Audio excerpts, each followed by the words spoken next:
Hi hello ಎಲ್ರಿಗೂ ನಮಸ್ಕಾರ. Welcome back to KPSC ಸಂದೇಶ. ಇವತ್ತು ನಾವು KS 2024ಕ್ಕೆ ನಿಮ್ಗೆ ಗೊತ್ತಿರುವ ಹಾಗೆ ಡೇಟ್ ಅನೌನ್ಸ್ ಆಗಿರುವುದು 21 ಜುಲೈ 2024 ಅಂತ ಡೇಟ್ ಅನೌನ್ಸ್ ಆಗಿದೆ. ಇದೇ ಪ್ರಿಲಿಮ್ಸ್ ನ ಫೈನಲ್ ಡೇಟ್ ಅಂತ ಅನ್ಕೊಂಡು ನಾವು ಪ್ರಿಪರೇಷನ್ ಅನ್ನ ಕಂಟಿನ್ಯೂ ಮಾಡಬೇಕು. ಈ ಡೇಟ್ಗೆ ನಾವು ಪ್ರಿಲಿಮ್ಸ್ ಗೆ ಪ್ರಿಪೇರ್ ಆದ್ರೆ ಯಾವುದೇ ದಿನ ಇದ್ರೂ ಪ್ರಿಲಿಮ್ಸ್ ಎಕ್ಸಾಮು ಕಾನ್ಫಿಡೆಂಟ್ ಆಗಿ ನಾವು ಅದನ್ನ ಎದುರಿಸಬಹುದು.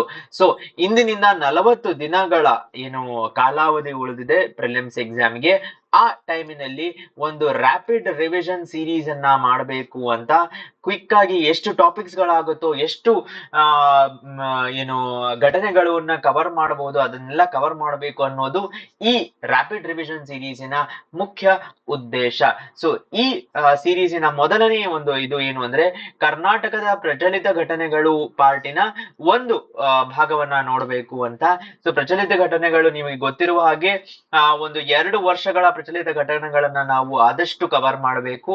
ಸೊ ಆ ಇಷ್ಟು ಟಾಪಿಕ್ಸಿನಲ್ಲಿ ಏನು ಪ್ರಚಲಿತ ಘಟನೆಗಳ ಏನೇನ್ ನಡೆದಿದೆ ಅನ್ನೋದನ್ನ ಕೆಲವಷ್ಟನ್ನ ಕವರ್ ಮಾಡಿದೀವಿ ಆಲ್ರೆಡಿ. ಬಟ್ ಈ ರ್ಯಾಪಿಡ್ ರಿವಿಷನ್ ಸೀರೀಸ್ ಅಲ್ಲಿ ಇನ್ನಷ್ಟು ಘಟನೆಗಳನ್ನ ಕವರ್ ಮಾಡಬೇಕು ಅಂತ. ಸೊ ತಡ ಮಾಡದೆ ಈ ಕ್ಲಾಸ್ ಅನ್ನ ಸ್ಟಾರ್ಟ್ ಮಾಡೋಣ. ನನ್ನ ಹೆಸರು Sandeep Deshpande. Right, rapid revision ಸೀರೀಸ್ಗೆ ಯಾರೆಲ್ಲ ನೀವು ಇದನ್ನ ಕಂಟಿನ್ಯೂ ಮಾಡಬೇಕು ಅಂತ ಇದೀರೋ ಕಮೆಂಟ್ಸ್ ಅಲ್ಲಿ ತಿಳಿಸಿ, ಈ ಸೀರೀಸ್ ಕಂಟಿನ್ಯೂ ಮಾಡಿ ಅಂತ. ಸೊ ಹಾಗೆ ಬೇರೆ ಕ್ಲಾಸಸ್, ಫಾರ್ ಎಕ್ಸಾಂಪಲ್ ಈ ಸೀರೀಸಿನಲ್ಲಿ ಪಾಲಿಟಿಯಲ್ಲಿ ಆದಂತಹ ಏನೆಲ್ಲ ಪ್ರಚಲಿತ ಘಟನೆಗಳಿದೆ, ಅರ್ಥಶಾಸ್ತ್ರ ಅಂದ್ರೆ ಎಕಾನಮಿಯಲ್ಲಿ ಆದಂತಹ ಏನ್ ಘಟನೆಗಳಿದೆ ಅದನ್ನೆಲ್ಲ ಕವರ್ ಮಾಡಬೇಕು ಅನ್ನೋದು ಮುಖ್ಯ ಉದ್ದೇಶ. ಸೊ ರ್ಯಾಪಿಡ್ ರಿವಿಷನ್ ಸೀರೀಸ್ಗೆ ನಿಮ್ಗೆಲ್ಲ ಸ್ವಾಗತ. ಮೊದಲನೆಯ ಒಂದು ಘಟನೆ ಏನು ಅಂದ್ರೆ ಕರ್ನಾಟಕದ 5ನೇ ಹಣಕಾಸು ಆಯೋಗ ದೃಢಪಡಿಸಿದೆ ಅಂತ ಹೇಳ್ತಾ ಇದ್ದಾರೆ. ಸೊ ಬೇಸಿಕಲಿ ಕನ್ಫರ್ಮ್ ಆಗಿರುವ ಒಂದು ವಿಷಯ. ಈ ನ್ಯೂಸ್ ಯಾಕೆ ಇಂಪಾರ್ಟೆಂಟ್ ಆಗತ್ತೆ ಅಂದರೆ, ನಿಮ್ಗೆ ಗೊತ್ತಿರುವ ಹಾಗೆ ಹಣಕಾಸು ಆಯೋಗ ಅಂದ್ರೆ ಫೈನಾನ್ಸ್ ಕಮಿಷನ್ ಅಂತ ಏನ್ ಹೇಳ್ತೀವೋ ಅದು. ಆ ಫೈನಾನ್ಸ್ ಕಮಿಷನ್ನಿನ ಒಬ್ರು ಹೆಡ್ ಇರ್ತಾರೆ, ಹೆಡ್ ಚೇರ್ಮನ್ ಅಂತ ಏನ್ ಹೇಳ್ತೀವೋ ಅವರು, ಹೆಡೆಡ್ ಬೈ ಮಾಜಿ ಸಂಸದ ಸಿ ನಾರಾಯಣ ಸ್ವಾಮಿ ನೇತೃತ್ವದಲ್ಲಿ ಇದು ಆಗ್ತಾ ಇರುವಂತದ್ದು. ಸೊ ನೆನಪಿನಲ್ಲಿ ಇಟ್ಕೊಳ್ಳಿ, ಇದು ಯಾವ ಎಕ್ಸಾಮ್ಗೂ ಬರಬಹುದು, KS ಅಲ್ಲೂ ಬರುವ ಚಾನ್ಸಸ್ ಇರುತ್ತೆ. ಸ್ಟೇಟ್ ಫೈನಾನ್ಸ್ ಕಮಿಷನ್ ಅಂತ ಏನ್ ಹೇಳ್ತೀವೋ ಅದು. ದೆನ್ ಇನ್ಯಾರು ಇದ್ದಾರೆ ಅದರಲ್ಲಿ ಏನು ಸದಸ್ಯರು ಅಂತ ಕೇಳಿದರೆ ನಿವೃತ್ತ IAS ಅಧಿಕಾರಿ ಮೊಹಮ್ಮದ್ ಸನಾವುಲ್ಲಾ ಮತ್ತು ರಾಜ್ಯ ಲೆಕ್ಕಪತ್ರ ಇಲಾಖೆ ನಿಯಂತ್ರಕ RS ಫೋಂಡೆ ಅವರನ್ನು ಒಳಗೊಂಡಿದೆ. ಈ ಏನು ಆಯೋಗ ಇದೆ ಇದರಲ್ಲಿ 3 ಜನ ಇದ್ದಾರೆ. ಸೊ ನೀವು ಇಲ್ಲಿ ನೋಡಬಹುದು, ಆ 3 ಜನರಲ್ಲಿ ಹೆಡ್ ಅಂದ್ರೆ ನಮ್ಮ ಚೇರ್ಮನ್ ಯಾರು ಅಂದ್ರೆ ಸಿ ನಾರಾಯಣ ಸ್ವಾಮಿ ಅವರು. ಒಂದು ವಿಷಯ ಹೇಳ್ಬೇಕು, ಇಲ್ಲಿ ಸ್ಟೇಟ್ ಫೈನಾನ್ಸ್ ಕಮಿಷನ್ ಅನ್ನೋದು ಬಹಳನೇ ಒಂದು ಮುಖ್ಯವಾದ ಪಾತ್ರದಲ್ಲಿರುತ್ತೆ. ಯಾಕೆ ಅಂತ ಅಂದ್ರೆ ಎವ್ರಿ ಪಂಚಾಯತ್ಗೆ ಅಂದರೆ PRI ಪಂಚಾಯತ್ ರಾಜ್ ಇನ್ಸ್ಟಿಟ್ಯೂಷನ್ಸ್ ಅಂತ ಏನ್ ಹೇಳ್ತೀವೋ, ಮತ್ತು ಮುನಿಸಿಪಾಲಿಟಿಗಳಾಗಿರ್ಬಹುದು, BBMP ಗಳಾಗಿರ್ಬಹುದು, ಇವರಿಗೆಲ್ಲರಿಗೆ ಹೇಗೆ ಹಣಕಾಸನ್ನ ಡಿಸ್ಟ್ರಿಬ್ಯೂಟ್ ಮಾಡಬೇಕು ಅನ್ನೋದನ್ನ ನಿರ್ಧರಿಸುವ ಒಂದು ಮುಖ್ಯ ಕಾರ್ಯ ಇವರದ್ದಾಗಿರುತ್ತೆ. ಅದಲ್ಲದೆ ಇದು ಯಾವ ಒಂದು ಅಮೆಂಡ್ಮೆಂಟ್ ಅಲ್ಲಿ ಬಂದಿರೋದು, ಸ್ಟ್ಯಾಟಿಕ್ ಪಾರ್ಟ್ ಅಂತ ಕೇಳಿದರೆ ಸ್ಟ್ಯಾಟಿಕ್ ಪಾರ್ಟ್ ಇಸ್ ಆಲ್ಸೋ ಮುಖ್ಯ ಆಗತ್ತೆ. ಯಾವ ಅಮೆಂಡ್ಮೆಂಟ್ ಅಂದ್ರೆ 73 ಮತ್ತು 74ನೇ ಅಮೆಂಡ್ಮೆಂಟಿನಲ್ಲಿ ಬಂದಿರುವಂತದ್ದು ಇದು. ಸೊ 73, 74ರಲ್ಲಿ ನಮ್ಗೆ ಏನಾಗುತ್ತೆ, ಡೆಮೊಕ್ರೆಟಿಕ್ ಡಿಸೆಂಟ್ರಲೈಸೇಷನ್ ಅಂತ ಹೇಳ್ತೀವಿ. ಸೊ ಇದನ್ನ ಆಗಿರೋದ್ರಿಂದ ನಮ್ಗೆ ರಾಜ್ಯ ಹಣಕಾಸು ಆಯೋಗ ಅಂತ ನಮ್ಗೆ ಫಾರ್ಮ್ ಮಾಡಿದ್ದಾರೆ, 5ನೇ ಹಣಕಾಸು ಆಯೋಗ. ಸೊ ಪ್ರಶ್ನೆ ಹೀಗೆ ಬರಬಹುದು, ಹೇಗೆ ಅಂದ್ರೆ ರಾಜ್ಯದ 4ನೇ ಹಣಕಾಸು ಆಯೋಗವನ್ನು ರಚಿಸಲಾಗಿದೆ. ಸ್ಟೇಟ್ಮೆಂಟ್ 1, ಸ್ಟೇಟ್ಮೆಂಟ್ 2 ಇದರ ಮುಖ್ಯಸ್ಥರು ಅಥವಾ ಇದನ್ನು ಸಿ ನಾರಾಯಣ ಸ್ವಾಮಿ ಅವರ ನೇತೃತ್ವದಲ್ಲಿ ರಚಿಸಲಾಗಿದೆ. ಒನ್ ಓನ್ಲಿ, ಒಂದು ಮಾತ್ರ, 2 ಮಾತ್ರ, 1 ಮತ್ತು 2, 2 ಅಲ್ಲ, ಈ ತರದ ಆಪ್ಷನ್ಸ್ ಗಳನ್ನ ಕೊಡ್ತಾ ಹೋಗ್ಬೋದು. ಸೊ ಈ ತರ ಕ್ವೆಶನ್ಸ್ ಬರೋ ಚಾನ್ಸ್ ಇದೆ. ರೈಟ್, ಏನು ಇವರದ್ದು ಅಂತ ಕೇಳಿದರೆ ರಾಜ್ಯ ಹಣಕಾಸು ಆಯೋಗವು ಕರ್ನಾಟಕದಲ್ಲಿ ಸ್ಥಳೀಯ ಸಂಸ್ಥೆಗಳಿಗೆ ಹೆಚ್ಚಿನ ಅಧಿಕಾರ ಹಂಚಿಕೆಯನ್ನು ಶಿಫಾರಸು ಮಾಡಿದೆ. ಅಂದರೆ ಪವರ್ಸ್ ಅಂತ ಏನ್ ಹೇಳ್ತೀವೋ ಅದು. ಮುಖ್ಯವಾಗಿ ಏನು ವಿಷಯ ಅಂತ ನಾವು ತಿಳ್ಕೋಬೇಕು, 73 ಮತ್ತು 74ನೇ ಸಂವಿಧಾನ ತಿದ್ದುಪಡಿ ಆದಾಗ ಪವರ್ಸ್, ಯಾವ ಪವರ್ಸ್ ಅನ್ನ ಕೊಡಬೇಕು ಪಂಚಾಯತ್ ರಾಜ್ಗೆ ಅನ್ನೋದನ್ನ ರಾಜ್ಯಗಳಿಗೆ ಬಿಟ್ಟಿದ್ದಾರೆ. ಸೊ ಆ ರಾಜ್ಯಗಳು ನಿರ್ಧರಿಸಬಹುದು. ಹಾಗಾಗಿ ಸ್ಟ್ರಕ್ಚರ್ ಎಲ್ಲ ರಾಜ್ಯಗಳಲ್ಲಿ ಸೇಮ್ ಇದ್ದರೂ ಅವರಿಗೆ ಇರುವಂತಹ ಪವರ್ಸ್ ಏನಿದೆ ಅದು ಬೇರೆ ಬೇರೆ ರಾಜ್ಯಗಳಲ್ಲಿ ಬೇರೆ ಬೇರೆ ಮಟ್ಟದಲ್ಲಿದೆ. ಅದಕ್ಕೆ ಆದಂತಹ ಒಂದು ಓನ್ ಇಂಡೆಕ್ಸ್ ಇದೆ, ಒಂದು ಓನ್ ರ್ಯಾಂಕಿಂಗ್ ಇದೆ. ಸೊ ಈ ವಿಷಯವನ್ನು ನೋಡಿದಾಗ 5ನೇ ರಾಜ್ಯ ಹಣಕಾಸು ಆಯೋಗವು SFC, ಬೃಹತ್ ಬೆಂಗಳೂರು ಮಹಾನಗರ ಪಾಲಿಕೆ ದಟ್ ಈಸ್ BBMP ಸೇರಿದಂತೆ ಪಂಚಾಯತ್ ರಾಜ್ ಸಂಸ್ಥೆಗಳು ಮತ್ತು ನಗರ ಸ್ಥಳೀಯ ಸಂಸ್ಥೆಗಳು ಅರ್ಬನ್ ಲೋಕಲ್ ಬಾಡೀಸ್ ಅಂತ ಏನ್ ಹೇಳ್ತೀವಿ ULBs ಅವರಿಗೆ ಅಧಿಕಾರ ಹಂಚಿಕೆಯನ್ನು ಹೆಚ್ಚಿಸಲು ಶಿಫಾರಸು ಮಾಡಿದೆ. ಅವರಿಗೆ ಜಾಸ್ತಿ ಪವರ್ಸ್ ಕೊಡಿ. ಯಾಕೆ ಅಂದ್ರೆ ಜನರ ಹತ್ತಿರ ಇರುತ್ತಾರೆ ಮತ್ತು ಎವ್ರಿ ರೀಜನ್ ನಲ್ಲಿ ಅವರದೇ ಆದಂತಹ ಓನ್ ಪ್ರಾಬ್ಲಮ್ಸ್ ಇರುತ್ತೆ. ಆ ರೀಜನಲ್ ಲೋಕಲ್ ಬಾಡೀಸ್ಗೆ ಅದನ್ನು ಟ್ಯಾಕಲ್ ಮಾಡುವ ಒಂದು ಹೈಯರ್ ಪವರ್ಸ್ ಯಾವಾಗ ಅವರಿಗೆ ಹೆಚ್ಚಿನ ಅಧಿಕಾರ ಇರುತ್ತೋ ಅದನ್ನ ಟ್ಯಾಕಲ್ ಮಾಡುವ ಅವರಿಗೆ ಚಾನ್ಸ್ ಇರುತ್ತೆ ಅಂತ ಹೇಳ್ತಾ ಇದ್ದಾರೆ. ಬಹಳನೇ ಇಂಪಾರ್ಟೆಂಟ್ ಆದಂತಹ ಪಾಯಿಂಟು. ಅರ್ಬನ್ ಲೋಕಲ್ ಬಾಡೀಸ್ ಯಾರ ಒಂದು ಕನಸಾಗಿತ್ತು ಅಂದ್ರೆ ಪಂಚಾಯತ್ ರಾಜ್ ಅಂದ್ರೆ ಗಾಂಧೀಜಿ ಅವರ ಕನಸಾಗಿತ್ತು. ಸೊ ಗಾಂಧೀಜಿ ಅವರು ಹಲವಾರು ಬಾರಿ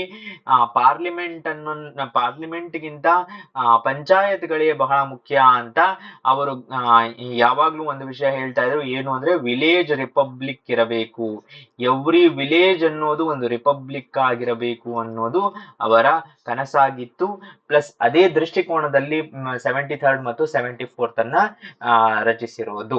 ಸೊ ಈ ಎಲ್ಲ ದೃಷ್ಟಿಕೋನಗಳನ್ನ ನೋಡಿದ ಮೇಲೆ ಇನ್ನೇನನ್ನ ಹೇಳಿದ್ದಾರೆ ಅಂತ ಕೇಳಿದರೆ, ಚುನಾವಣೆಗಳನ್ನು ನಡೆಸುವಲ್ಲಿ ವಿಳಂಬದಿಂದಾಗಿ ಕೇಂದ್ರ ಹಣಕಾಸು ಆಯೋಗವು that is central finance commission. So ಇವಾಗ ಫೈನಾನ್ಸ್ ಕಮಿಷನ್ ಬಗ್ಗೆ ಹೇಳ್ಬೇಕು ಅಂದ್ರೆ 15th ಫೈನಾನ್ಸ್ ಕಮಿಷನ್ ಇನ್ನ ರೆಕಮೆಂಡೇಶನ್ಸ್ ಆಗೋಗಿದೆ, ಅದರ ಇಂಪ್ಲಿಮೆಂಟೇಷನ್ ಆಗಿದೆ. ಮತ್ತೆ 16th ಫೈನಾನ್ಸ್ ಕಮಿಷನ್ ಫಾರ್ಮೇಶನ್ ಆಗಿದೆ. ಓಕೆ, ಸೊ 2100 ಕೋಟಿ ಅನುದಾನವನ್ನು ತಡೆ ಹಿಡಿಯುವಂತೆ ಮಾಡಿದೆ. ಯಾಕೆ ಅಂದ್ರೆ ಲೋಕಲ್ ಬಾಡೀಸ್ಗೆ ಎಲೆಕ್ಷನ್ ಆಗದೇ ಇರುವ ಕಾರಣದಿಂದಾಗಿ. ಸ್ಥಳೀಯ ಸಂಸ್ಥೆಗಳಿಗೆ ಚುನಾವಣೆ ನಡೆಸುವಲ್ಲಿ ರಾಜ್ಯ ಸರ್ಕಾರದ ವಿಳಂಬವನ್ನು ಹಣಕಾಸು ಆಯೋಗ ಟೀಕಿಸುತ್ತದೆ. ಸಂವಿಧಾನ ಅಥವಾ ಕರ್ನಾಟಕ ಗ್ರಾಮ ಸ್ವರಾಜ ಮತ್ತು ಪಂಚಾಯತ್ ರಾಜ್ ಕಾಯ್ದೆಯು PRIಗಳು ಅಥವಾ ULBಗಳ ಅವಧಿಯನ್ನು ವಿಸ್ತರಿಸಲು ಅನುಮತಿಸುವುದಿಲ್ಲ ಎಂದು ಹೇಳಿದೆ. ಅಂದ್ರೆ ಏನ್ ಹೇಳ್ತಾ ಇದ್ದಾರೆ ಅಂದ್ರೆ, ಯಾವ ಟೈಮಿಗೆ ಎಲೆಕ್ಷನ್ ಆಗಬೇಕು, 5 ವರ್ಷಗಳು ಅಂತ ಏನಿದೆಯೋ ಆ ಟೈಮಿಗೆ ಎಲೆಕ್ಷನ್ ಆಗಬೇಕು, ಆ ಇರುವ ಎಕ್ಸಿಸ್ಟಿಂಗ್ ಅವಧಿಯನ್ನ ಹೆಚ್ಚಿಸಬಾರದು. ವಾಟ್ ಈಸ್ ಡೆಮೋಕ್ರಸಿ ಅಂತ ಕೇಳಿದಾಗ, ಡೆಮೋಕ್ರಸಿಯನ್ನ ಯಾವ ರಾಷ್ಟ್ರಗಳಲ್ಲಿ ಡೆಮೋಕ್ರಸಿ ಬದುಕಿದೆ ಅಂತ ಕೇಳಿದರೆ 2 ಕಾರಣಗಳು ಅಂತ ಹೇಳ್ತಾರೆ. ಒಂದು, ಅಲ್ಲಿ ರೆಗ್ಯುಲರ್ ಎಲೆಕ್ಷನ್ಸ್ ಆಗಬೇಕು. ಓಕೆ, ದಟ್ ಈಸ್ ಏನೇ ಅವರು 5 years ಅಂತ ಮಾಡಿದ್ರೆ 5 years ಆಗ್ಬೇಕು, 4 years ಅಂತ ಮಾಡಿದ್ರೆ 4 years ಆಗ್ಬೇಕು. 2, ಫ್ರೀ ಅಂಡ್ ಫೇರ್ ಎಲೆಕ್ಷನ್ಸ್ ಆಗಬೇಕು. ರೆಗ್ಯುಲರ್ ಎಲೆಕ್ಷನ್ಸ್ ಆಗಬೇಕು, ಫ್ರೀ ಅಂಡ್ ಫೇರ್ ಎಲೆಕ್ಷನ್ಸ್ ಆಗಬೇಕು. ಉದಾಹರಣೆಗೆ ಚೈನಾದಲ್ಲಿ ರೆಗ್ಯುಲರ್ ಎಲೆಕ್ಷನ್ಸ್ ಆಗತ್ತೆ, ಆದ್ರೆ ಅಲ್ಲಿ ಫ್ರೀ ಅಂಡ್ ಫೇರ್ ಎಲೆಕ್ಷನ್ಸ್ ಆಗೋದಿಲ್ಲ. ಸೊ ಹಾಗಾಗಿ ಅದು ಡೆಮೋಕ್ರಸಿ ಅಂತ ಕನ್ಸಿಡರ್ ಆಗಲ್ಲ. ಫ್ರೀ ಅಂಡ್ ಫೇರ್ ಎಲೆಕ್ಷನ್ಸ್ ಅಂದ್ರೆ ಯಾವುದೇ ರಿಗಿಂಗ್ ಇರಬಾರ್ದು, ಯಾವುದೇ ಒಂಥರದ ಪೋಲ್ ಬೂತ್ ಕ್ಯಾಪ್ಚರ್ಗಳು ಇರಬಾರದು, ಅಥವಾ ಇವರೇ ಗೆಲ್ತಾರೆ ಅಂತ ಅಥಾರಿಟೇರಿಯನ್ ಟೈಪ್ ಇರಬಾರದು. ಸೊ ಮಲ್ಟಿ ಪಾರ್ಟಿ ಸಿಸ್ಟಮ್ ಆಗಿರ್ಬೋದು, ಯಾವುದೇ ತರದ್ದಾಗಿರ್ಬೋದು, ಫ್ರೀ ಅಂಡ್ ಫೇರ್ ಯಾರೇ ಒಬ್ಬ ನಿಂತು ಗೆಲ್ಲುವಂತಹ ಚಾನ್ಸ್ ಇರಬೇಕು. ಆದ್ರೆ ರೆಗ್ಯುಲರ್ ಇರಬೇಕು. 25 ವರ್ಷಗಳ ಒಂದ್ಸತಿ ಎಲೆಕ್ಷನ್ ಮಾಡ್ತೀನಿ ಅಂತ ಹೇಳಿ ಅದು ಫ್ರೀ ಅಂಡ್ ಫೇರ್ ಇರ್ತೀವಿ ಅಂತ ಹೇಳಿ ಅದನ್ನ ಡೆಮೋಕ್ರಸಿ ಅಂತ ಕರೆಯೋದಕ್ಕೆ ಆಗೋದಿಲ್ಲ ಅನ್ನೋದನ್ನ ನಾವು ನೋಟ್ ಮಾಡ್ಕೋಬೇಕು. ಸ್ಥಳೀಯ ಸಂಸ್ಥೆಗಳಿಗೆ ಚುನಾವಣೆ ನಡೆಸುವಲ್ಲಿ ರಾಜ್ಯ ಸರ್ಕಾರ ವಿಳಂಬ ಮಾಡಬಾರದು ಅಂತ ಸ್ಟೇಟ್ ಫೈನಾನ್ಸ್ ಕಮಿಷನ್ ಟೀಕೆ ಮಾಡಿದ್ದಾರೆ. ಮತ್ತು ಹಂಚಿಕೆಯ ವಿಷಯದಲ್ಲಿ ಹೇಳಬೇಕು ಅಂದ್ರೆ ಹಣಕಾಸು ಆಯೋಗ ಏನ್ ಹೇಳ್ತಾ ಇದೆ ಅಂದ್ರೆ 51:49 ನಿಧಿ ಹಂಚಿಕೆ ಸೂತ್ರವನ್ನು ಶಿಫಾರಸು ಮಾಡುತ್ತದೆ. ಸೊ ಯಾಕೆ ಈ ವರ್ಡ್ ಶಿಫಾರಸು ಅನ್ನೋದು ಇಂಪಾರ್ಟೆಂಟ್ ಆಗತ್ತೆ ಅಂದ್ರೆ, ಆಯೋಗ ನಿರ್ಧರಿಸುವ ಏನು ಫಾರ್ಮುಲಾ ಇದೆ ಅದು ಕಡ್ಡಾಯ ಅಲ್ಲ. ಆಯೋಗ ಶಿಫಾರಸು ಮಾಡುತ್ತೆ, ಆಮೇಲೆ ಕ್ಯಾಬಿನೆಟ್ ಕೂತ್ಕೊಂಡು ಅದನ್ನ ಅಪ್ರೂವ್ ಮಾಡಬೇಕು. ಇದನ್ನ ನೆನಪಿನಲ್ಲಿ ಇಟ್ಕೊಳ್ಳಿ. ಫೈನಾನ್ಸ್ ಕಮಿಷನ್ ಆದ್ರೂ ಅಷ್ಟೇ. Okay, so central finance commission ಆದ್ರೂ ಅಷ್ಟೇ ಅದನ್ನ ಸಜೆಸ್ಟ್ ಮಾಡೋದು ಅಂತಾರೆ. ಓಕೆ, ಅದಾದ ಮೇಲೆ ಪ್ರೆಸಿಡೆಂಟ್ ಅವರು ಆ ಫೈನಾನ್ಸ್ ಕಮಿಷನ್ ರಿಪೋರ್ಟ್ ಅನ್ನ ಟೇಬಲ್ ಮಾಡ್ತಾರೆ. ಎಲ್ಲಿ ಅಂದ್ರೆ ಸಂಸತ್ತಿನಲ್ಲಿ, ಪಾರ್ಲಿಮೆಂಟಿನಲ್ಲಿ ಅದನ್ನ ಟೇಬಲ್ ಮಾಡ್ತಾರೆ. ಅದಾದ ಮೇಲೆ cabinet committee of economic affairs ಅಂತ ಏನಿದೆ ಅದನ್ನ ಫೈನಲಿ ಅಪ್ರೂವ್ ಮಾಡೋದು. ಅದೇ ರೀತಿಯಾಗಿ ಸ್ಟೇಟ್ ಫೈನಾನ್ಸ್ ಕಮಿಷನ್ ಕೂಡ ನೆನಪಿನಲ್ಲಿ ಇಟ್ಕೊಳ್ಳಿ, ದೇ ಅಪ್ರೂವ್ ಅಂತ ವರ್ಡ್ಗಳು ಆ ತರ ಬಂದಾಗ ನಾವು ಅದನ್ನ ನಿರಾಕರಿಸಬೇಕು, ಶಿಫಾರಸ್ಸು ಮಾಡುತ್ತಾರೆ ಅಂತ ಹೇಳ್ತಾರೆ. PRI ಗಳಿಗೆ 35% ಮತ್ತು ULB-ಗೆ 13%, ಅರ್ಬನ್ ಲೋಕಲ್ ಬಾಡೀಸ್ಗೆ 13%, ಜೊತೆಗೆ BBMP-ಗೆ ಹೆಚ್ಚುವರಿಯಾಗಿ 1% ಅನ್ನ ಕೊಡಬೇಕು ಅಂತ ಶಿಫಾರಸು ಮಾಡಿದೆ. ಸೊ ಇಲ್ಲಿ ನೋಡಬಹುದು 35, 13, 48 ಪ್ಲಸ್ 1 49%. ಸ್ಟೇಟ್ ಫೈನಾನ್ಸ್ ಕಮಿಷನ್ನಿನ ರೆಕಮೆಂಡೇಶನ್ 51% ನಿಧಿ ರಾಜ್ಯ ಸರ್ಕಾರದಲ್ಲಿ ಉಳಿಯುತ್ತೆ. ಸೊ ಇದಿಷ್ಟು ನ್ಯೂಸ್ ಸಮಗ್ರವಾಗಿ ಸ್ಟೇಟ್ ಫೈನಾನ್ಸ್ ಕಮಿಷನ್ ಬಗ್ಗೆ. ಸೊ 73rd ಮತ್ತು 74th ಅಮೆಂಡ್ಮೆಂಟಿನ ಅಡಿಯಲ್ಲಿ 5ನೇ ರಾಜ್ಯ ಹಣಕಾಸು ಆಯೋಗ ಅನ್ನೋದನ್ನ ನೆನಪಿನಲ್ಲಿ ಇಟ್ಕೋಬೇಕು. ರೈಟ್. ಸೊ ಸೆಕೆಂಡ್ ಟಾಪಿಕ್ ಏನಪ್ಪಾ ಅಂದ್ರೆ, ಕರ್ನಾಟಕ ಕ್ಯಾಬಿನೆಟ್ 6 ಅರಣ್ಯ ಪ್ರದೇಶಗಳಲ್ಲಿ ಪರಿಸರ ಸೂಕ್ಷ್ಮ ವಲಯಗಳನ್ನು ನಾಮನಿದರ್ಶನ ಮಾಡುತ್ತದೆ ಅಂತ ಹೇಳ್ತಾ ಇದ್ದಾರೆ. ಸೊ ಇದನ್ನ ನಾವ್ ಏನಂತ ಕರಿತೀವಿ, ಎಕೋ ಸೆನ್ಸಿಟಿವ್ ಝೋನ್ ಅಂತ ಏನ್ ಹೇಳ್ತಾರೆ ಅದನ್ನ ನಾಮನಿದರ್ಶನ ಮಾಡ್ತಿದ್ದಾರೆ. ಏನಪ್ಪಾ ಈ ಎಕೋ ಸೆನ್ಸಿಟಿವ್ ಝೋನ್ ಅಂತ ಕೇಳಿದರೆ ಇದನ್ನ ಬಫರ್ ಝೋನ್ ಅಂತ ಹೇಳ್ತಾರೆ. ಅಂದರೆ ಕೆಲವಷ್ಟು ಈಗ ಏನು ಬಹಳನೇ ಅರ್ಬನೈಸೇಷನ್ ಆಗಿರುವಂತಹ ಒಂದು ನಗರೀಕರಣ ಅಂತ ಏನ್ ಹೇಳ್ತೀವಿ ಆ ತರದ್ ಪಾರ್ಟ್ ಬೇರೆ, ವನ್ಯಜೀವಿಗಳು ಇರುವಂತಹ ಒಂದು ಸೂಕ್ಷ್ಮ ಪಾರ್ಟ್ಗಳು ಬೇರೆ. ಅವು ಎರಡರ ಮಧ್ಯೆ ಒಂದು ಸಂಧಿಸ್ಥಾನ ಏನಿರುತ್ತೋ ಆ ಸಂಧಿಸ್ಥಾನವನ್ನ ಮಾತ್ರ ನಾವು ಬಫರ್ ಝೋನ್ ಅಂತ ಕರೀತಾರೆ.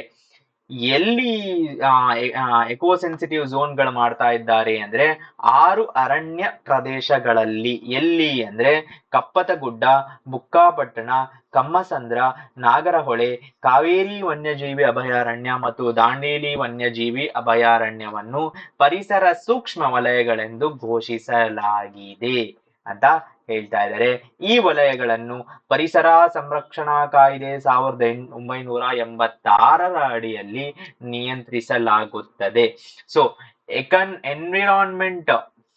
ಎನ್ವೈರನ್ಮೆಂಟ್ ಪರಿಸರ, ಕರ್ನಾಟಕದ ಪರಿಸರ, ಅದರ ರಿಲೇಟೆಡ್ ಆದಂತಹ ವಿಷಯಗಳ ಬಗ್ಗೆ ನೋಡ್ಬೇಕು ಅಂತ ಅಂದ್ರೆ ಇಲ್ಲಿ ಏನಪ್ಪಾ ಮುಖ್ಯ, ಯಾವುದೆಲ್ಲ ಕಾಯ್ದೆ ಇದೆ ಪರಿಸರದಲ್ಲಿ ಅಂತ ಕೇಳಿದರೆ, air pollution and prevention act 1972, okay, environment protection act ಯಾವುದು 1986, ಓಕೆ, ದೆನ್ ವಾಟರ್ ರಿಲೇಟೆಡ್ ಆದಂತಹ ಆಕ್ಟ್, ಅದಾದ ಮೇಲೆ ಬಯೋಡೈವರ್ಸಿಟಿ ರಿಲೇಟೆಡ್ ಆದಂತಹ ಆಕ್ಟ್ ಗಳನ್ನ ನಾವು ಇಲ್ಲಿ ನೋಡಬಹುದು. ಎಕೋ ಸೆನ್ಸಿಟಿವ್ ಝೋನ್ ಪ್ರಶ್ನೆ ಹೇಗ್ ಬರ್ಬೋದು ಅಂತ ಅಂದ್ರೆ, ಎಕೋ ಸೆನ್ಸಿಟಿವ್ ಝೋನು ಯಾವ ಕಾಯ್ದೆಯ ಅಡಿಯಲ್ಲಿ ಘೋಷಿಸಲಾಗುತ್ತೆ ಅಂತ ಕೊಟ್ಬಿಟ್ಟು ಬಯೋಡೈವರ್ಸಿಟಿ ಆಕ್ಟ್ ಆಫ್ 2002ರ ಬಯೋಡೈವರ್ಸಿಟಿ ಆಕ್ಟಿನ ಕಡೆಗೆ ಆಗುತ್ತೆ ಅಂತ ಕೊಡುವ ಚಾನ್ಸಸ್ ಇರುತ್ತೆ, ಬಟ್ ಅದು ಅಲ್ಲ. ದೆನ್ ರಾಷ್ಟ್ರೀಯ ವನ್ಯಜೀವಿ ಕ್ರಿಯಾ ಯೋಜನೆ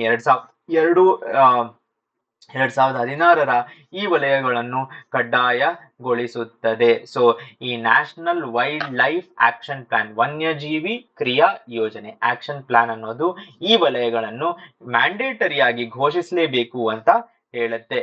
ಈ 6 ಅರಣ್ಯಗಳಲ್ಲಿ ಯಾವುದರಲ್ಲಿ ನಮ್ಮ ಕರ್ನಾಟಕ ಸರ್ಕಾರವು ಪರಿಸರ ಸೂಕ್ಷ್ಮ ವಲಯಗಳನ್ನು ನಾಮನಿದರ್ಶನ ಮಾಡಿದೆ ಅಂತ 3-4 ಆಪ್ಷನ್ ಕೊಟ್ಬಿಟ್ಟು ಅದರಲ್ಲಿ 1-2 ಬೇರೆ ಯಾವ್ದಾದ್ರು ಬಂಡೀಪುರ ಅಥವಾ ಭದ್ರಾ ಟೈಗರ್ ರಿಸರ್ವ್ ಅಥವಾ ರಂಗನತಿಟ್ಟು ಪಕ್ಷಿಧಾಮ ಈ ತರದನ್ನೆಲ್ಲ ಆಪ್ಷನ್ಸ್ ಕೊಟ್ಟಾಗ ನಾವು ಎಲಿಮಿನೇಷನ್ ಮಾಡಬೇಕಾಗತ್ತೆ. ಓಕೆ, ಸೊ ಇದಿಷ್ಟು ಎಕೋ ಸೆನ್ಸಿಟಿವ್ ಝೋನ್ ಬಗ್ಗೆ. ಆದರೆ ಏನಂದು ಅಂತ ಕೇಳಿದರೆ, ಪ್ರತಿ ಸಂರಕ್ಷಿತ ಪ್ರದೇಶದ 10 ಕಿಲೋಮೀಟರ್ ವ್ಯಾಪ್ತಿಯಲ್ಲಿ ಅರಣ್ಯ ರಕ್ಷಕರ ಭೂಬಳಕೆ ಮತ್ತು ವನ್ಯಜೀವಿ ಕಾರಿಡಾರ್ಗಳ ದಾಸ್ತಾನು ಆಧರಿಸಿದೆ. So basically every protected zone ಇದರ 10 ಕಿಲೋಮೀಟರ್ಸ್ ನೆನಪಿನಲ್ಲಿ ಇಟ್ಕೊಳ್ಳಿ. ಓಕೆ, ಸೊ ವ್ಯಾಪ್ತಿಯಲ್ಲಿ ಅರಣ್ಯ ರಕ್ಷಕರ ಭೂಬಳಕೆ ಮತ್ತು ವನ್ಯಜೀವಿ ಕಾರಿಡಾರ್ ಮಾಡಬೇಕು ಅಂತ, ಮತ್ತು ವನ್ಯಜೀವಿ ವಾರ್ಡನ್ ಪರಿಸರ ಶಾಸ್ತ್ರಜ್ಞ ಮತ್ತು ಸ್ಥಳೀಯ ಸರ್ಕಾರಿ ಅಧಿಕಾರಿಗಳ ಸಮಿತಿಯು ಪ್ರತಿ ಇಎಸ್ಝೆಡ್ ವ್ಯಾಪ್ತಿಯನ್ನು ನಿರ್ಧರಿಸುತ್ತದೆ. ಸೊ ಒಂದು ಸಮಿತಿಯನ್ನ ರಚಿಸ್ತಾರೆ. ಆ ಸಮಿತಿಯಲ್ಲಿ ವೈಲ್ಡ್ ಲೈಫ್ ವಾರ್ಡನ್ ಇರ್ತಾರೆ, ಒಬ್ರು ಎಕಾಲಜಿಸ್ಟ್ ಅಂದ್ರೆ ಶಾಸ್ತ್ರಜ್ಞರು ಇರ್ತಾರೆ, ಪರಿಸರ ಶಾಸ್ತ್ರಜ್ಞರು ಮತ್ತು ಸ್ಥಳೀಯ ಸರ್ಕಾರಿ ಅಧಿಕಾರಿಗಳು ಡಿಸೈಡ್ ಮಾಡ್ತಾರೆ. ನೋಡ್ರಪ್ಪ, ಯಾಕಂದ್ರೆ 10 ಕಿಲೋಮೀಟರ್ ಅಂತ ಅಂದ್ರೆ ಇದು ಹಿಂಗೇ ಇರಬೇಕು ಅಂತೇನಿಲ್ಲ, ಇಲ್ಲಿ ಇಲ್ಲಿ ಇಲ್ಲಿ ಇಲ್ಲಿ ಅಂತ. ಸೊ ಮ್ಯಾಪ್ ಇಟ್ಕೊಂಡು ಇಲ್ಲಿಯವರೆಗೂ ಅಂತ ಆತರ ಡಿಸೈಡ್ ಮಾಡ್ತಾರೆ. ಮುಖ್ಯ ವನ್ಯಜೀವಿ ಕಾರಿಡಾರ್ ವಾರ್ಡನ್ ನಿಷೇಧಿತ, ನಿರ್ಬಂಧಿತ ಮತ್ತು ಅನುಮತಿಸಲಾದ ಚಟುವಟಿಕೆಗಳನ್ನು ಪಟ್ಟಿ ಮಾಡುತ್ತಾರೆ. ಮೇನ್ ಅಥವಾ ಚೀಫ್ ವೈಲ್ಡ್ ಲೈಫ್ ವಾರ್ಡನ್ ಅವ್ರು ಏನ್ ಹೇಳ್ತಾರೆ ಅಂದ್ರೆ ಇದನ್ನೆಲ್ಲ ಮಾಡಬಹುದು. ಅನುಮತಿಸಲಾದ ಯೂಶಲಿ ಏನನ್ನ ಅನುಮತಿಸ್ತಾರೆ ಅಂದ್ರೆ ಫಾರೆಸ್ಟ್ ಡ್ವೆಲ್ಲರ್ಸ್ ಅಂತ ಏನ್ ಹೇಳ್ತಾರೆ ಅಂದ್ರೆ ಅರಣ್ಯದಲ್ಲೇ ವಾಸಿಸುವವರು, ಅವರು ತೆಂದುವಾ ಲೀವ್ಸ್ ಅನ್ನ ಕಲೆಕ್ಟ್ ಮಾಡೋದು, ಹನಿಯನ್ನ ಕಲೆಕ್ಟ್ ಮಾಡೋದು, ಇದನ್ನೆಲ್ಲ ಅನುಮತಿಸ್ತಾರೆ. ಓಕೆ, ದಟ್ ಈಸ್ ಇದನ್ನೆಲ್ಲ ಮಾಡಬಹುದು ಎಲ್ಲಿ? ಎಕೋ ಸೆನ್ಸಿಟಿವ್ ಝೋನ್ಗಳಲ್ಲಿ. ನಿರ್ಬಂಧಿತ ಅಂತ ಅಂದ್ರೆ ಯಾವುದನ್ನ ಅಲೋ ಮಾಡೋದಿಲ್ಲ ಅಂದ್ರೆ ಯಾವುದನ್ನ ರಿಸ್ಟ್ರಿಕ್ಟೆಡ್ ಅಂತ ಏನ್ ಹೇಳ್ತೀವೋ, ಯಾವುದು ಯೂಶುವಲಿ ಅಂತ ಕೇಳಿದರೆ ಯಾವುದಾದರೂ ಒಂದು ರೋಡ್ ಕನ್ಸ್ಟ್ರಕ್ಷನ್ ಆಗಿರಬಹುದು, ಅಥವಾ ಬ್ಯಾಂಬೂ ಗ್ರೋಯಿಂಗ್ ಆಗಿರಬಹುದು, ಅಥವಾ ಅಗ್ರಿಕಲ್ಚರ್ ಆಗಿರಬಹುದು, ಇವೆಲ್ಲವನ್ನು ನಿರ್ಬಂಧಿಸ್ತಾರೆ. ನಿಷೇಧಿಸ್ತಾರೆ ಯಾವುದನ್ನ ಅಂತ ಕೇಳಿದ್ರೆ ಯಾವುದಾದರೂ ಆದ ಹೆವಿ ಕನ್ಸ್ಟ್ರಕ್ಷನ್ ಅನ್ನ ನಿಷೇಧಿಸ್ತಾರೆ. ಹೆವಿ ಕನ್ಸ್ಟ್ರಕ್ಷನ್ ಗಳನ್ನ ನಿಷೇಧಿಸ್ತಾರೆ. ಅಲ್ಲದೆ ಯಾವುದಾದರೂ ಪೊಲ್ಯೂಷನ್ ಅಂದ್ರೆ ಕಲುಷಿತ ಗಾಳಿಯನ್ನ ಬಿಡುವಂತಹ ಯಾವುದೇ ಒಂದು ಇಂಡಸ್ಟ್ರಿಯನ್ನ ನಿಷೇಧಿಸ್ತಾರೆ. ರಾಜ್ಯ ಸರ್ಕಾರವು ಅಧಿಸೂಚನೆಗಾಗಿ MOEF-CC ಪಟ್ಟಿ, ಭೌಗೋಳಿಕ ವಿವರಣೆ, ಜೀವ ವೈವಿಧ್ಯ ಮೌಲ್ಯಗಳು, ಹಕ್ಕುಗಳು ಮತ್ತು ಆರ್ಥಿಕ ಸಾಮರ್ಥ್ಯವನ್ನು ಸಲ್ಲಿಸುತ್ತದೆ. ಸೊ ಈ ಎಲ್ಲವನ್ನ ಯಾರು ಚೀಫ್ ವೈಲ್ಡ್ ಲೈಫ್ ವಾರ್ಡನ್ ಕೊಟ್ಟಿರೋದನ್ನ ರಾಜ್ಯ ಸರ್ಕಾರ ತಗೊಂಡೋಗಿ MOEF-CC ministry of environment, forest and climate change ಅವರಿಗೆ ಎಲ್ಲವನ್ನ ಕೊಟ್ಟು ಇದು ನಮ್ಮ ಪ್ಲಾನು ಅಂತ ಹೇಳ್ತಾರೆ. ಅದಾದ ಮೇಲೆ 2 ವರ್ಷಗಳಲ್ಲಿ ರಾಜ್ಯ ಸರ್ಕಾರವು ಪ್ರತಿ ESZ ಗಾಗಿ ಝೋನಲ್ ಮಾಸ್ಟರ್ ಪ್ಲಾನ್ ಅನ್ನು ರಚಿಸುತ್ತದೆ. ಸೊ ಈ ಝೋನ್ಗೆ ಇದಪ್ಪ ಮಾಸ್ಟರ್ ಪ್ಲಾನು, ಇದನ್ನೆಲ್ಲ ಓಕೆ ಮಾಡ್ತಾ ಇದೀವಿ, ಇದನ್ನೆಲ್ಲ ಅಪ್ರೂವ್ ಮಾಡ್ತಾ ಇದೀವಿ ಅಂತ 2 ವರ್ಷಕ್ಕೆ ಕೊಡಬೇಕು. ಸೊ ಪ್ರಶ್ನೆಗಳು ಹೀಗೆಲ್ಲ ಬರುವ ಚಾನ್ಸಸ್ ಇರುತ್ತದೆ.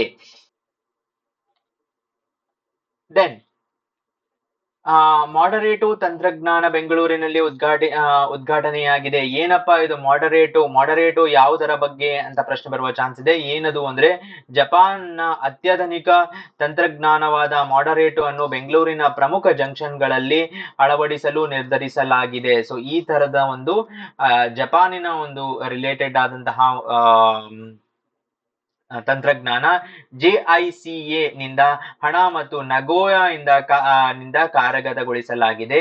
ಯೋಜನೆಯು ಮೂಲತಃ 29 ಜಂಕ್ಷನ್ಗಳನ್ನು ಒಳಗೊಂಡಿದೆ, ಆದರೆ 28 ತೆಗೆದುಕೊಳ್ಳಲಾಗಿದೆ. ಸೊ 29 ಜಂಕ್ಷನ್ಸ್, ಅದರಲ್ಲಿ 28 ತಗೊಂಡಿದ್ದಾರೆ. That is okay.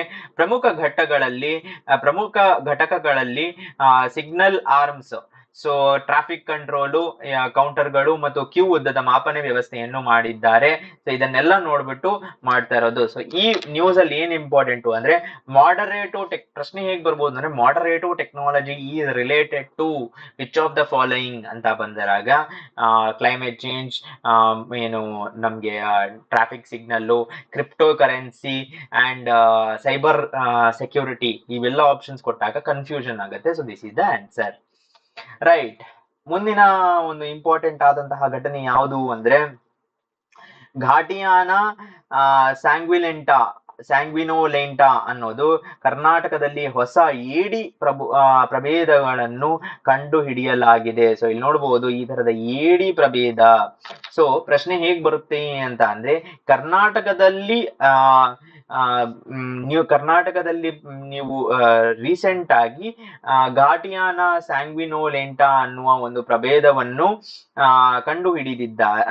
ಕಂಡುಹಿಡಿಯಲಾಗಿದೆ. ಇದು ಯಾವ ಒಂದು ಇದಕ್ಕೆ ಸೇರಿರೋದು ಅಂತ ಕೇಳಿದಾಗ ಒಂದು ಚಿಟ್ಟೆ, 2 ಏಡಿ, 3 ಹಾವು, 4ನೇಯದು ಯಾವುದಾದರೂ ಒಂದು ಕಪ್ಪೆ ಅಂತ ಕೊಟ್ಟಾಗ ಕನ್ಫ್ಯೂಷನ್ ಆಗುತ್ತೆ. ಸೊ ಇಲ್ಲಿ ನೋಡ್ಕೋಬೇಕು ನೀವು, ಏಡಿ ಅನ್ನೋದು ಇಲ್ಲಿದೆ. ಎಲ್ಲಿ ಸಿಗುತ್ತೆ ಇದು ಅಂತ ಕೇಳಿದ್ರೆ ಮಧ್ಯ ಪಶ್ಚಿಮ ಘಟ್ಟಗಳ ಪ್ರದೇಶದ ಸಿರ್ಸಿ ಜಿಲ್ಲೆಯ ಬಾಳಕೊಪ್ಪೆ ಬಾಳೆಕೊಪ್ಪ ಗ್ರಾಮದಲ್ಲಿ ಕಂಡು ಹಿಡಿಯಲಾಗಿದೆ. ಸೊ ಇಲ್ಲಿ ಕಂಡು ಹಿಡಿದಿರೋದು, ಕಂಡು ಹಿಡಿಯೋದು ಅಂದ್ರೆ ಡಿಸ್ಕವರ್ ಮಾಡಿರೋದು ಅಂತ.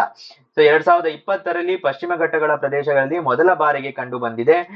ಆವಾಸ ಸ್ಥಾನ ಎಲ್ಲಿ ಅಂದ್ರೆ ಮಹಾರಾಷ್ಟ್ರ, ಗೋವಾ, ಪಶ್ಚಿಮ ಘಟ್ಟ ಇಲ್ಲೆಲ್ಲ ಸಿಗುವಂತದ್ದು. ಕೆಂಪು ಮತ್ತು ರಕ್ತ ಬಣ್ಣ ಎಂದರ್ಥ. ಲ್ಯಾಟಿನ್ನಿನಲ್ಲಿ ಸ್ಯಾಂಗ್ವಿನೋಲೆಂಟಾ ಅಂತ ಅಂದ್ರೆ ಏನಪ್ಪಾ ಅಂದ್ರೆ ಕೆಂಪು ಅಥವಾ ರಕ್ತ ಬಣ್ಣವನ್ನ ಲ್ಯಾಟಿನ್ ನಲ್ಲಿ ಈ ತರ ಕರೀತಾರೆ ಅನ್ನೋದು ನೆನಪಿನಲ್ಲಿ ಇಟ್ಕೋಬೇಕು.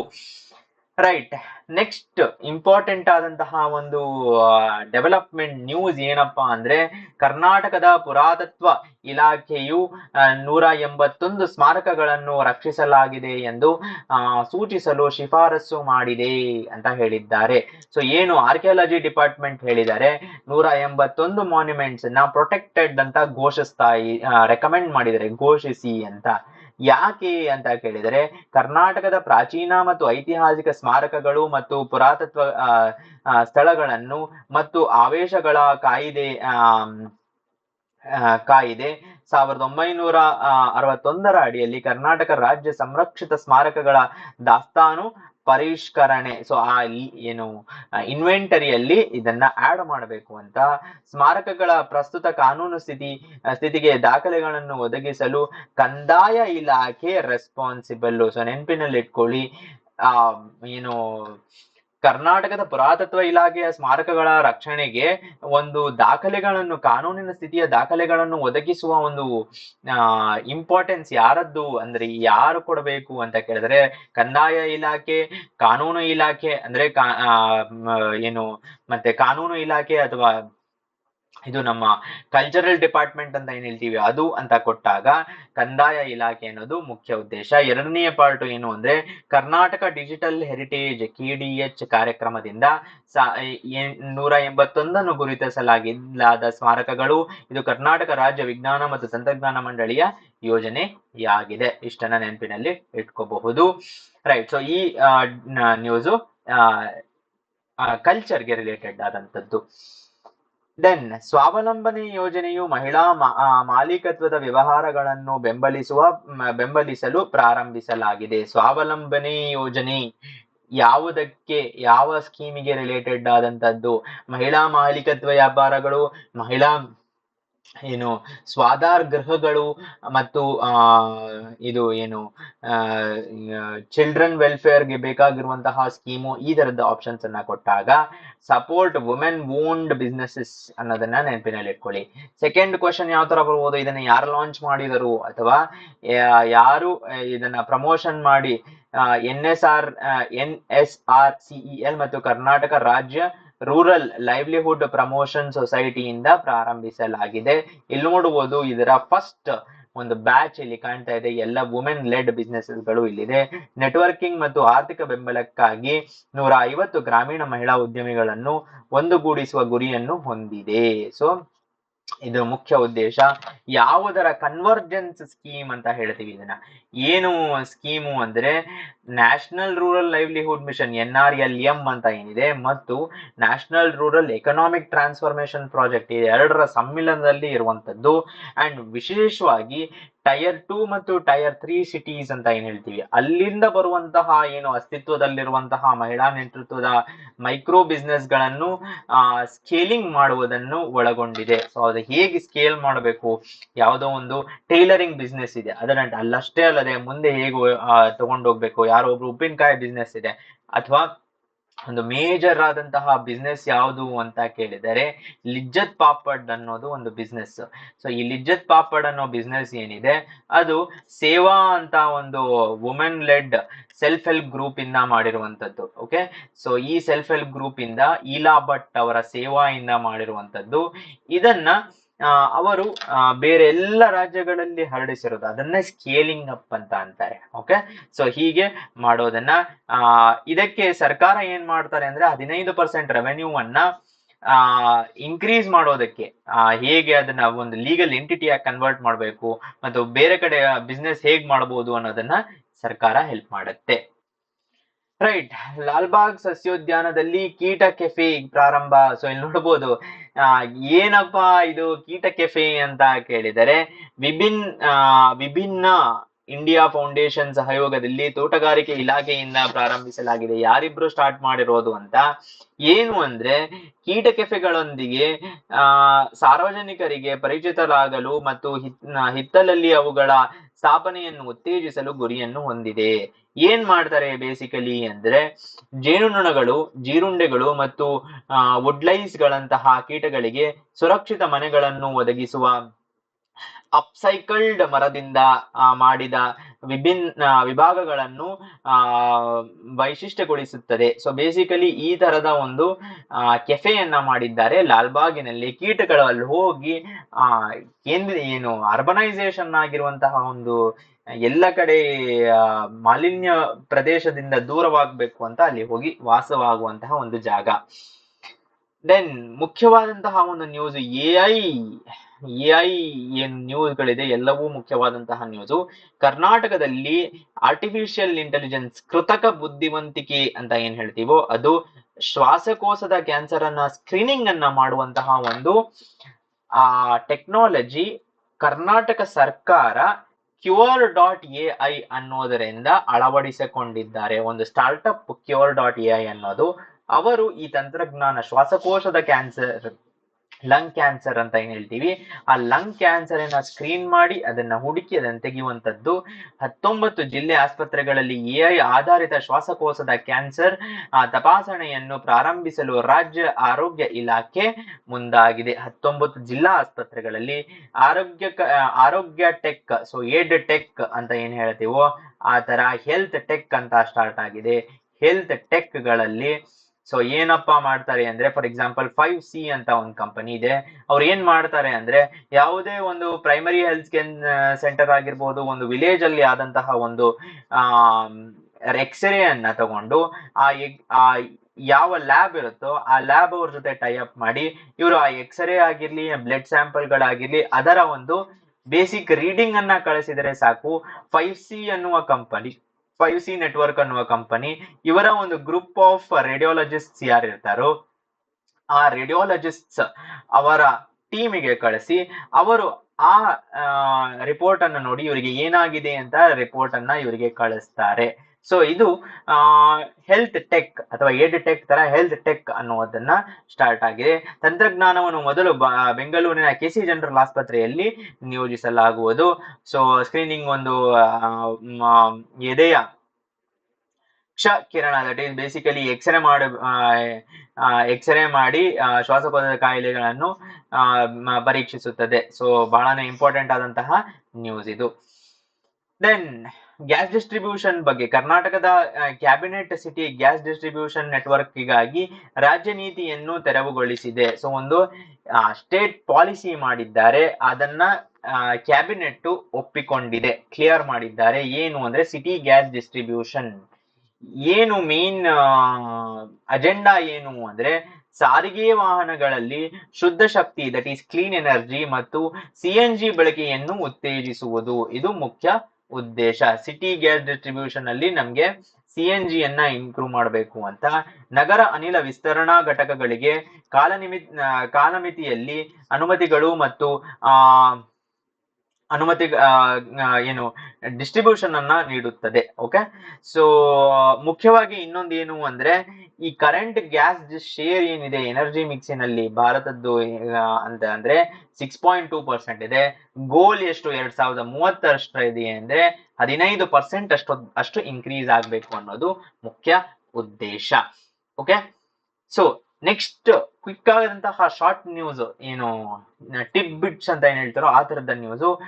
KSRTC ಪಲ್ಲಕ್ಕಿ ನಾನ್ AC ಸ್ಲೀಪರ್ ಬಸ್ಸುಗಳನ್ನು ಪ್ರಾರಂಭಿಸಿದೆ. ಸೊ ಪಲ್ಲಕ್ಕಿ ಎನ್ನುವ ಒಂದು, ನೀವು ಇಲ್ಲಿ ನೋಡಬಹುದು, ಇಲ್ಲಿವರೆಗೂ ಖಾಸಗಿ ಏನು ಬಸ್ ಆಪರೇಟರ್ ಗಳು ಇರ್ಬೋದು, VRL ಆಗಿರ್ಬೋದು, ಸುಗಮ ಆಗಿರ್ಬೋದು, SRS ಆಗಿರ್ಬೋದು, ದುರ್ಗಾಂಬ, ಶ್ರೀ ದುರ್ಗಾಂಬ, ಇವರೆಲ್ಲರೂ ತಮ್ಮದೇ ಆದಂತಹ ಖಾಸಗಿ ಬಸ್ಗಳಲ್ಲಿ ನಾನ್ AC ಸ್ಲೀಪರ್ ಗಳಿದ್ವು. KSRTC ಇದು ಏನು AC ಸ್ಲೀಪರ್ ಗಳಿದ್ವು. ಯಾವುದು ಅಂದ್ರೆ ಅಂಬಾರಿ.